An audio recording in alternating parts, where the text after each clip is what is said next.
Bonjour, Bonjour, bienvenue à Poésie Urbaine. merci de m'avoir invité. T'es le premier du coup à ouvrir le bal. Merci, j'ai cette chance-là, je suis très content. Donc en fait le but, si tu veux, c'est que ça va se passer un peu comme ça dans toutes les vidéos. C'est que tu fasses une brève présentation de toi, nom, prénom, ce que tu fais dans la vie, l'âge que tu as, voilà, histoire de mettre un peu un nom sur ce visage. Ok. Je m'appelle Jean Patatu. Je suis né le 17-11-92 à Marseille. Mhm. Les gens sont étonnés quand je dis que je suis né à Marseille parce que j'ai pas forcément l'accent, tu comprends. D'accord. Euh, Ensuite, donc j'ai 21, Mhm. je fais bientôt mes 22. J'ai fait du théâtre, j'ai fait 3 ans de théâtre. Mhm. Ça m'a aidé à extérioriser un peu quelques angoisses, etc. ou quelques complexes. Donc ça m'a rendu un peu moins timide et ça m'a fait du bien. J'aime bien le sport aussi. J'aime bien les arts martiaux. Surtout l'esprit qu'il y a derrière, c'est la plus grande des victoires, c'est d'éviter de se battre, tu vois. Et voilà. Donc c'est un peu une philosophie de vie aussi. Je suis pas croyant, si ce n'est un peu cette croyance-là d'art martial. Je vais rentrer dans l'armée. Une petite bestiole, elle aime bien. C'est aussi mon côté animal. Bon, bref. Ouais, du coup, là, je vais rentrer dans l'armée, là, bientôt, le 6 octobre. Je vais faire une formation qui va me permettre de devenir sous-officier. Donc voilà, dans l'artillerie, et puis après, j'essaierai de faire du renseignement en mode James Bond. Voilà, quoi. D'accord, c'est un beau projet. Donc là, on va passer à la deuxième phase, si tu veux. Je vais te poser une question et tu me dis, il faut que ça soit pas très long, mais il faut que tu me dises ce qui te passe par la tête. Si je te dis, Jean, il est 18h20, si je te dis, Jean, quel a été ton dernier rêve? Tu me dirais quoi? Mon dernier rêve, j'étais dans une sorte de maison assez grande. J'étais un peu un invité en fait, tu vois. J'étais dans une famille que je connaissais pas forcément, tu vois. Et tout autour, on aurait dit une petite cité, dans le sens où il y avait plein de jeunes, un peu casse-cou.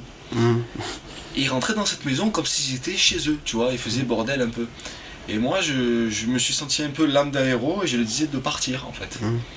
Et je m'engrainais un peu, je disais de partir. La famille était un peu reconnaissante.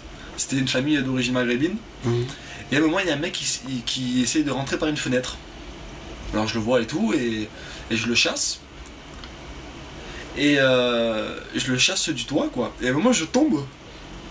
Et je tombe du toit. Et c'était une sorte de toit, en fait, en paillasse. Donc je tombe du toit avec ce jeune. Et je vois un ami que je connais et son père qui faisait quelque chose. Qui était en train de faire quelque chose, qui bricolait, je crois. Quelque chose, voilà. Et du coup... voilà, et à chaque fois que je les virais, en fait, je leur faisais un peu la morale, tu vois. Voilà mon dernier rêve. D'accord. Et si, je sais que c'est un peu délicat, mais si je te demande Oui. de m'expliquer un peu ce rêve. Pour moi qui te connais pas, pourquoi une famille maghrébine, pourquoi une chute, pourquoi... Ça fait référence à quoi tout ça? Si toi, tu pouvais expliquer ton rêve, parce que si finalement ça, le plus intéressant de cette captation vidéo, c'est comment toi, tu dirais, ça fait référence à quoi, sans tomber dans le côté psychologie un peu de comptoir, mais vraiment, si toi, la première idée qui te vient comme ça, pourquoi ce rêve? Je t'avoue, maghrébine, je sais pas trop. Peut-être le côté... Mais j'habite à Noailles, moi, déjà. Donc je vois beaucoup de gens d'origine maghrébine. Et peut-être ça m'a influencé. Et puis aussi, je sais pas, tu sais, le fait d'être dans une famille... moi, quand je pense au Maghreb, je pense aussi au côté convivial, au côté famille, tu vois. Donc, comme s'ils m'avaient intégré dans leur famille, peut-être. Et que comme j'habite à Noailles et que des fois ça n'a pas été facile par rapport à un certain racisme que j'ai subi, ou voilà. Donc, peut-être mettre en corrélation ça.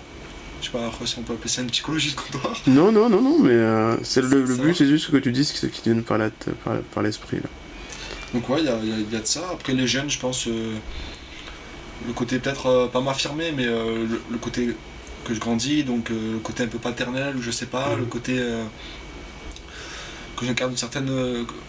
Que j'aimerais peut-être incarner une certaine maturité ou une certaine forme d'autorité, tu vois.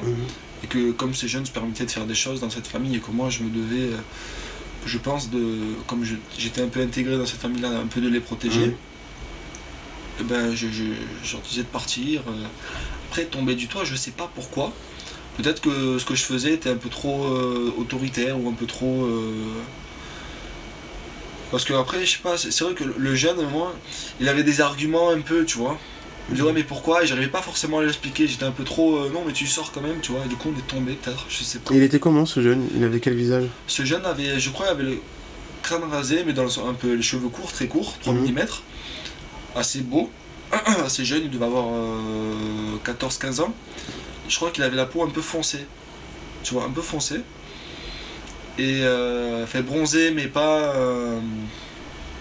Voilà, un peu foncé. Et il était, je crois, en t-shirt. Il avait pas de barbe, il était rasé. Il était assez sec. Il y a rien qui te vient là maintenant? Qui me vient. Parce que j'ai l'impression que tu me décris toi-même il y a quelques années auparavant. Moi? Ouais, Que je me décris moi? ouais. Bah, plus ou moins parce que j'étais un peu comme ce jeune, sauf que j'étais pas forcément bronzé. Mais après, je pense pas que c'était enfin, enfin, que je me mettais à la place de ce jeune, je pense, parce que je vois pas trop le rapport, moi. Si ce n'est peut-être un rapport, le fait d'être chassé de chez moi, tu vois, comme pas si j'étais de ce jeune, même si c'était pas chez lui à la base, il me semble. Le seul rapport que je préfère avec moi, c'est que chez moi, des fois, j'avais eu des petits conflits familiaux et tout, et je voulais sortir de chez moi, tu vois, peut-être rentrer par une porte, enfin, vu que c'est au premier étage, peut-être rentrer de manière furtive, un peu m'intégrer dans une famille, peut-être, je sais pas, on va savoir. D'accord. Bah merci pour ces témoignages, Jean. Mais merci On à va toi, passer à la deuxième partie, c'est un peu plus rigolo. avec plaisir.